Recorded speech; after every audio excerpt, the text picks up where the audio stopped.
choose life. So I'm just in the dining room at the moment. I've got the wood burner going. It's actually really chilly outside, but it's beautiful. I love this time of year. If I haven't mentioned it a million times already, I love the autumn. So I'm just going to give you an update of kind of the plants and the animals and what's going on, because I'm just aware I haven't put a video out for a week or so for various reasons. I've been quite busy, went back to work and it's been a bit crazy, and this week I'm just taking a little break. I'm actually attending a virtual online emergency and critical care congress, which is usually an event that I travel to. It used to always be in Harrogate, and last year it was in Leeds, and this year obviously because of COVID we're not able to do an actual live event, so it's all online this year. So the advantage is I can do things in between, like ride the horses and take the dogs out, but it's not the same as being, you know, so it's a really great congress. It's specifically for veterinary emergency and critical care.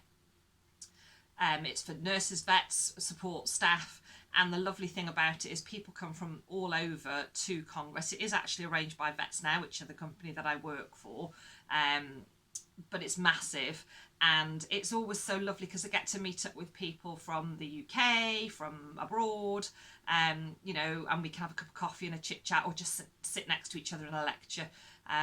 So I'm missing that element of it, but you know, it's pluses and minuses. There's no travelling. I can do lectures in the morning in my pyjamas if I want to, and like I say, I can get a little bit done in between lectures.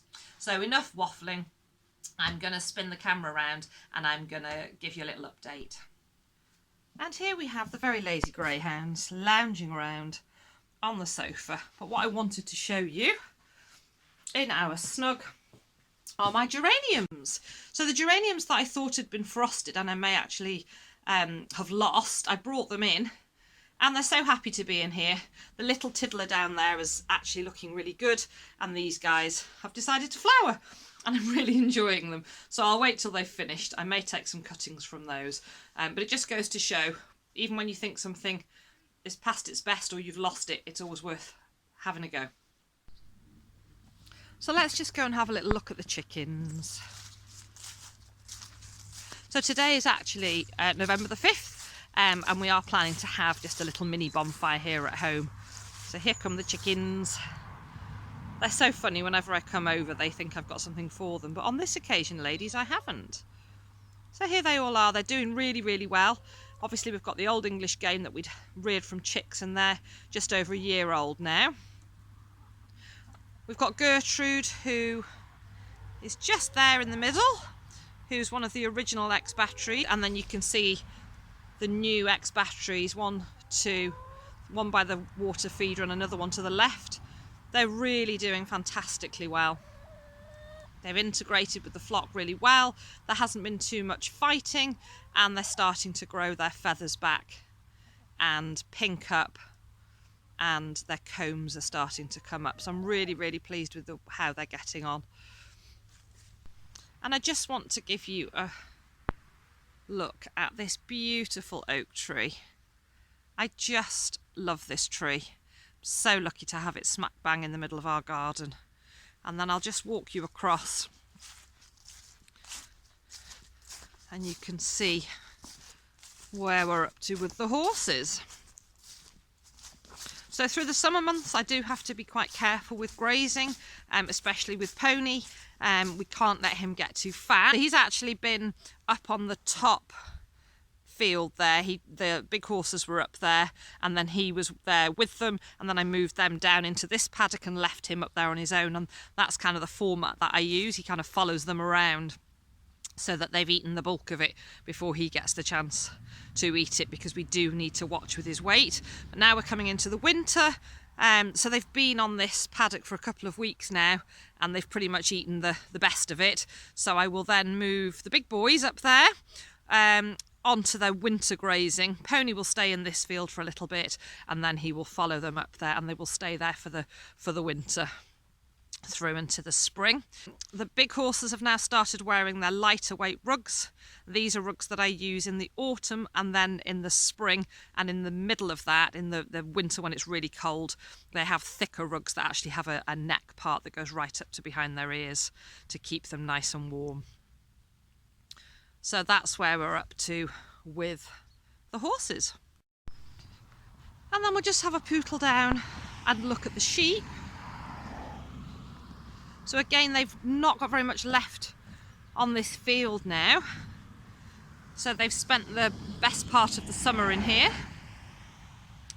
And we will be moving them down to their winter grazing soon, which is, if I show you, there's a field just there, and then just behind that it drops down, and that's where their winter grazing field is. And we only ever use that field for the sheep. It's on quite a nasty slope, which is fine for sheep, but I wouldn't want the horses on there just in case of risk of injury.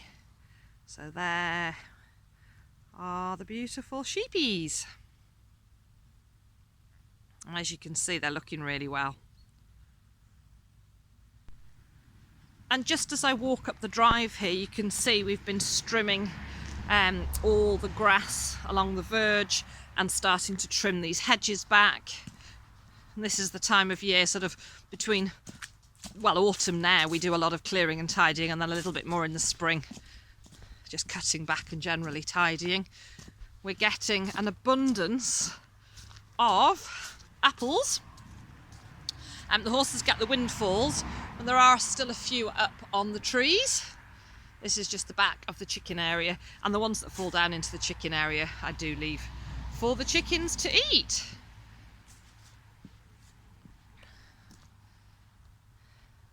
So moving on, let's go and have a look at the veg plot and the polytunnel. So I've just got some Sarpomira potatoes in this middle tub here, which I intend to pull up this week probably, and we'll eat those. And then onto the plot. So this has had a complete clear and weed, and I am actually going to, I've been humming and hawing about putting cardboard down, but there are just a few more weeds coming through. So I'm going to give that one last weed, and then I am going to put cardboard down on these beds. This here is the rest of the celery, which we're still enjoying and eating, the leaf celery. Let's just show you that a bit closer, which is really, really tasty. Makes a great soup. And then there's also an alpine strawberry over there, but I will put card down on the, all the way on this bed and around these plants on this bed. This is where the squash were, the yukiki kiri were up at this end, and then down the other end were the butternut squash, and I haven't actually had any of the butternut squash, so you can just see here, this is one of them, and it's tiny, and I think there was another one or two. There's one across there, and there was one somewhere else, which is why I decided to leave these in case they came to anything. I really don't think they are, so in the next couple of weeks I will get all this cleared. Let me just move back up the pathway, and then once all three beds are clear, as I say, I'm going to get the cardboard down.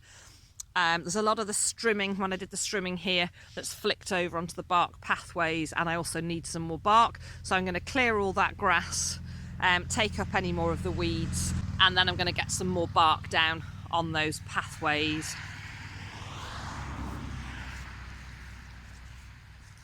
And let's pop into the polytunnel.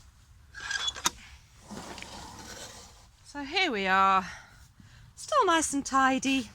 So I still haven't got this back door sorted, and I really must, because the temperatures are starting to drop now. We've had a couple of quite heavy frosts, so I need to get that door covered and sealed up for the winter, so that's a job I need to do.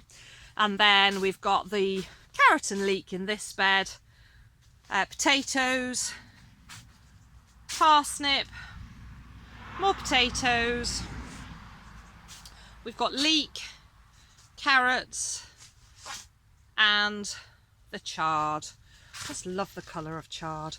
And I've taken up those sunflowers that were in this corner. I do just need, because I cleaned the polytunnel, I used the algon, but the sunflowers were in the way and they were all kind of up against it, so I do need to give that another spray with the algon. And then we've just got these chilies, which I left because they were just still producing some little chilies, and they're just coming to the end now, but you can see it was worth hanging on because I've had a few more. So that's pretty much what's going on in the polytunnel. And this year, now normally I'll start some broad beans, some peas, I get my winter onion and garlic into the outdoor beds, but there's just been so much going on at work, so I have decided that I'm not putting out anything else in now. That'll be it until the spring.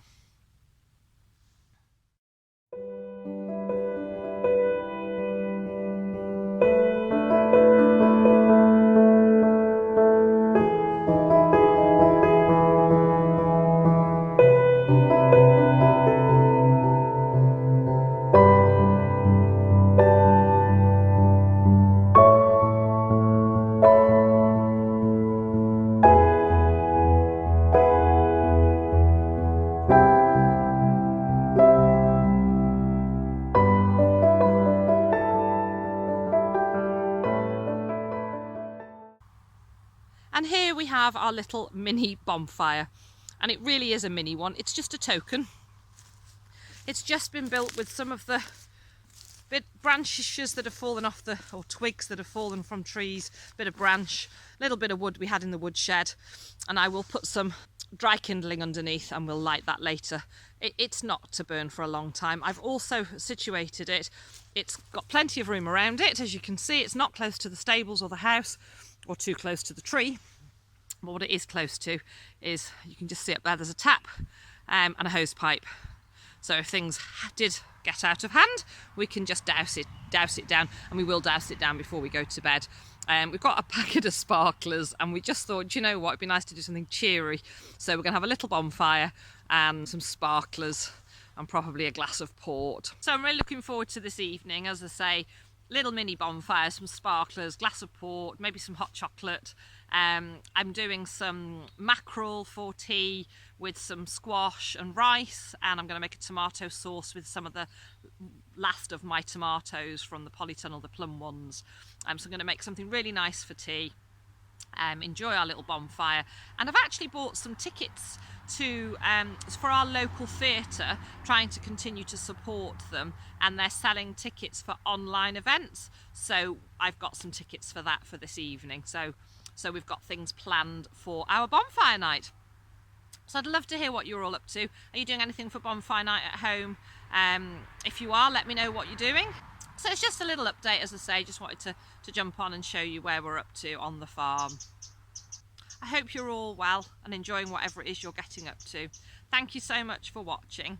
If you're new to my channel, please do consider subscribing and hit that bell to get notifications of all my latest videos. Take care, thanks for watching, bye for now.